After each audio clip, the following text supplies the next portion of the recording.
A warm welcome to your Barbados Today Evening News Update for Thursday, April 8th.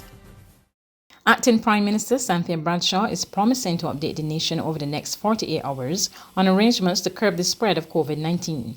She gave this assurance today as she addressed concerns about new shopping measures which took effect yesterday at outlets across the country.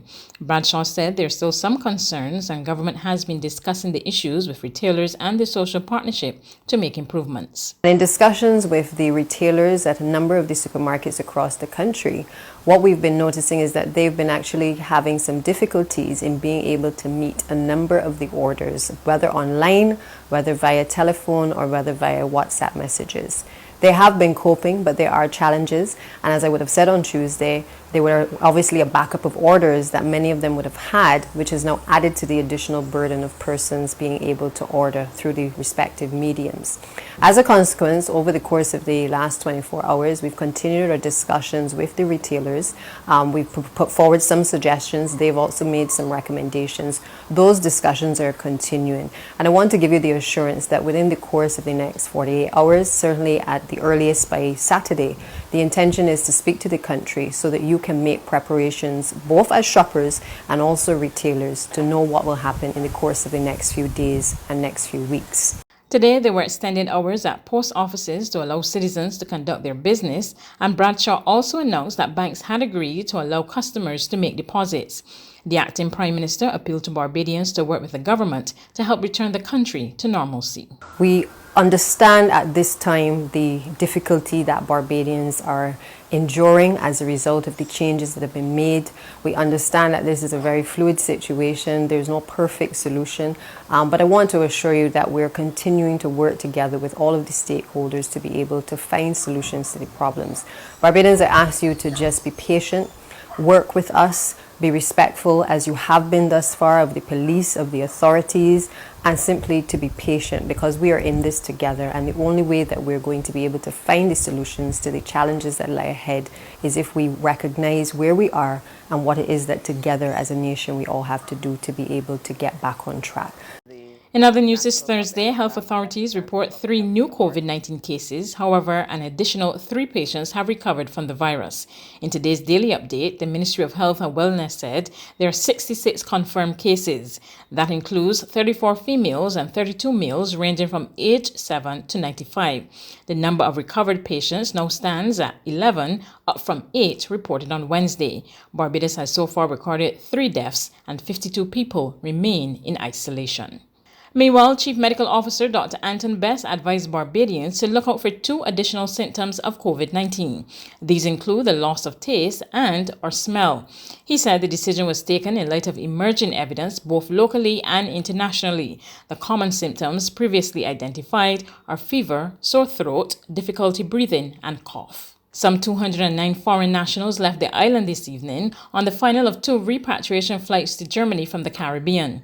The flight, which was organized by the German government with support from the government of Barbados and the European Union, consisted of a number of Germans, other EU and UK nationals, and 1 US citizen.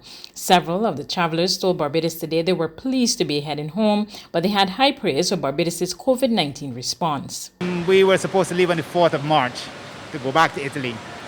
Then this thing happened and we decided to delay, and we delayed twice, and this flight came up and we talked about it and we decided we'll take this flight because after this flight we're not too sure what's going to happen flight-wise. So what was the experience for you from the 4th of March to now? I think Barbados is doing a terrific job. I think, yes, there have been some hiccups along the way, but I think the government and the social partners, they're working close together, and I think they're doing a fantastic job. The corona thing was what was happening to everywhere, so that's what happened to us too.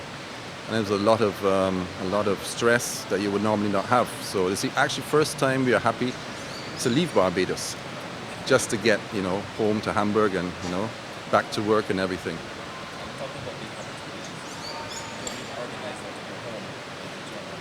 Yeah, well, we're glad that we can at least now go, because we're waiting for 2 weeks after our planned flight was cancelled 1 day before. So we are happy now that we are sure we can get home. And you're not going back to the normal life? Well, that's the next surprise. We'll see what will happen when we get back to Germany, to Hamburg. Yeah, with the whole family. So, yeah. It's 5 adults and 2 children, 1 baby. This is an experience where we are having it worldwide, Barbados, worldwide. We have to go through it. We'll fight the storm. There's regional and international news after this short break.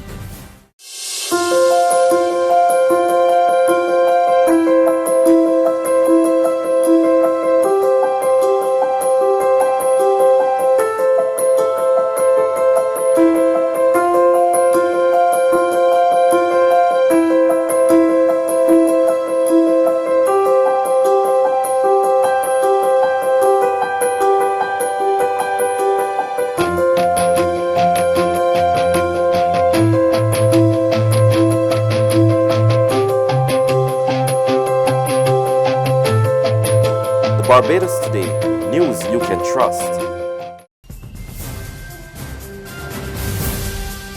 Welcome back to news from the region.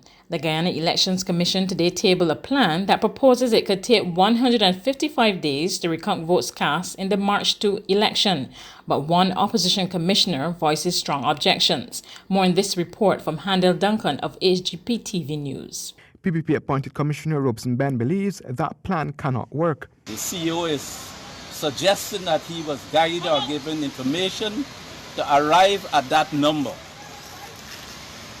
I know of no such information which could have allowed such a position to be taken by the Secretariat in terms of the time for a simple recount. He feels the Secretariat is misleading the Commission. The Secretariat itself is not being helpful and practical in any other corporate or arrangement.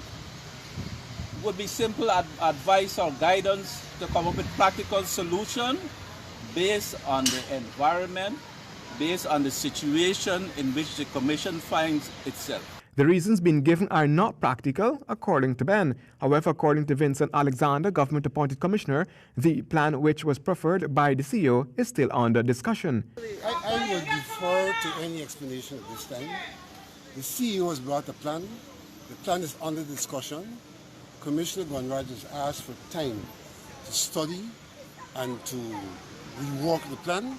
And in that context, I think it's as a matter of principle, we should not be out here discussing that plan. On the international scene, New Zealand has managed to do something that many countries wish they could achieve. For 4 days straight, it has reported a decline in new coronavirus cases. On Thursday, the island reported 29 new confirmed and probable cases, bringing the island's total to 1,239, including only 1 death. Of those cases, only 14 are in the hospital and 317 have recovered. More in this report from CNN. In the midst of a deadly pandemic sweeping the globe, the leader of New Zealand sounds a note of optimism. Yesterday, I remain cautiously optimistic that we are starting to turn a corner. Since the beginning of the outbreak, New Zealand has identified more than 1,200 coronavirus cases and suffered just 1 death. Do you think New Zealand has lessons to offer other countries with how it has dealt with this crisis? I think the go hard, go early is the lesson, but obviously we're not out of the woods yet. New Zealand identified its first case of coronavirus on February 28th. Less than 3 weeks later, Prime Minister Jacinda Ardern announced New Zealand would become one of the first democracies to shut its borders. From 11:59 p.m. tonight, we will close our border to any non-residents and citizens attempting to travel here. The ban on foreign visitors, a dramatic move for an island nation whose economy depends on tourism. Over the past few weeks, the world has changed, and it has changed very quickly. 2 days later, a rare address from the Prime Minister's office, not seen in New Zealand in decades, outlining a response plan. Just 4 days after that, Ardern imposed a state of emergency and announced a nationwide shutdown.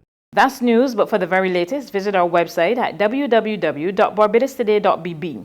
You can also subscribe to our e-paper, email updates, or like us on Facebook, and sign up for our breaking news alerts via WhatsApp.